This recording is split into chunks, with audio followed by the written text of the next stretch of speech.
Good morning everyone. My name is Aditya Bharech and I am a student from NITI. I am 19 section A. I am here to talk about the concepts and application of the subject Principles of Management taught to us in our first module by Professor Mr. T. Prasad. The course does not follow the regular pattern of textbook teaching as our professor preferred application and block-based approach to the subject, making it interesting as well as enlightening in terms of learning. Through this course, we explored various phases of management through practical examples which helped us build a strong foundation in the understanding of the subject.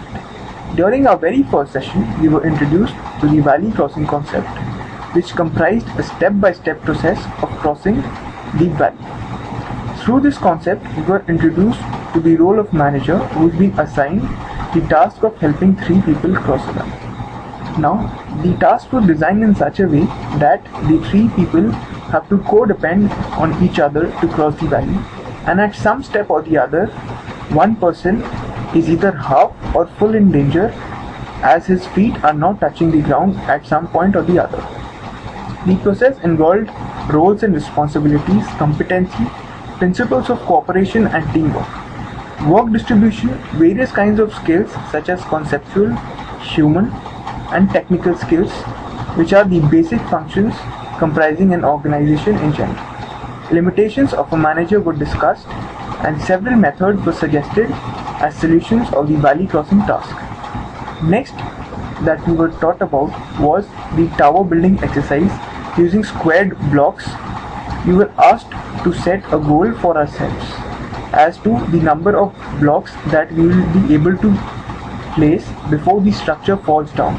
We had to do this block keeping exercise with just one hand, and that too with the wrong hand. Like for example, I am a righty, I had to do this exercise with my left hand. This was the goal setting activity of the exercise where individuals set their targets of the number of blocks based on their perception of activity.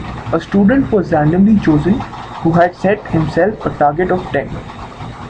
The student performed the exercise and came out putting 17 blocks. In this exercise, we were introduced to the concept of different types of performances of accomplishing a goal and categorizing people on their performance as A.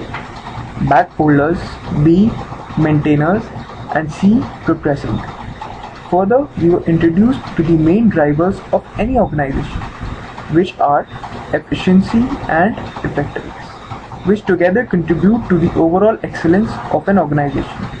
The terms were more clearly understood with the help of the tower building exercise that I just spoke about. Then we came across the concept of theory X and theory Y management and various scenarios in which occur under these two kinds of management. Basically, theory X manager is a manager who sees everything in negative light. All that the subordinates do is seen in negative light by theory X. And theory Y is a manager who sees everything in a positive way. All that happens around him and all that the subordinates do is seen in good light.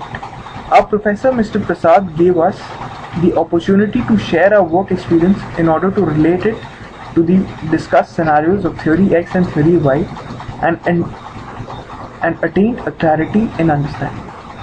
We were also exposed to problem solving and creativity exercises with the ring toy puzzle available in the NITI campus, which helped us in understanding the simple and systematic approach of solving any kind of complex problem. Also, the human tower exercise was performed.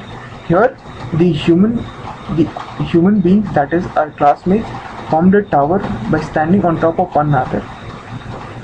And this made us realize how important are the foundations of any organization in terms of strength and commitment. Our professor asked us to do research and write case studies about any company of our liking and discuss about the company's products, markets, customers, vision, mission, goal, various HR policies, history, work culture, and SWOT analysis. I did my case study on Deutsche Bank since I felt it can serve as a good example for understanding principles of management subject. I also did I also chose this bank because my area of interest is finance, and to know about the work culture of such a big bank is very important to me, as I could spend the next many years of my life in such a work environment. I found the work environment of this company to be very good. I was also given the opportunity to write a blog on my company Tata Consultancy Services culture, where I mentioned about the various scenarios that I came across while I was working, and that contributed to my growth in terms of my career and myself, and helped me gain valuable experience as an individual. Finally, our professor Mr. Prasad showed us a video on 3 Chinese monks which focused on productivity and teamwork. Here, the story is a famous Chinese cartoon which focuses on 3 Chinese monks. These monks, the first monk comes in and stays in a temple and is very happy with the situation. He has nobody to manage and no work of others to be completed, so he stays in very happy. And havoc is created when the third and the second and the third monks come in. A lot of confusion is created, and this video also speaks about how to overcome these and how in terms of a need the 3 collate to form a team and do the task. The video also helped us in understanding and analyzing the methods to tackle deviant human behavior effectively and to design our work progress accordingly. Overall, we had a great learning exposure and opportunity to learn our process of principles of management through this innovative method of teaching followed by our professor Mr. Prasad. The best thing about the course is that we got to learn a lot of things which a successful manager should know in a way which is so enjoyable. Instead of creating pressure, this course was like a stress buster. I would like to take this opportunity to thank Professor Prasad to teach us in the most creative way that most of us has come across. Thank you.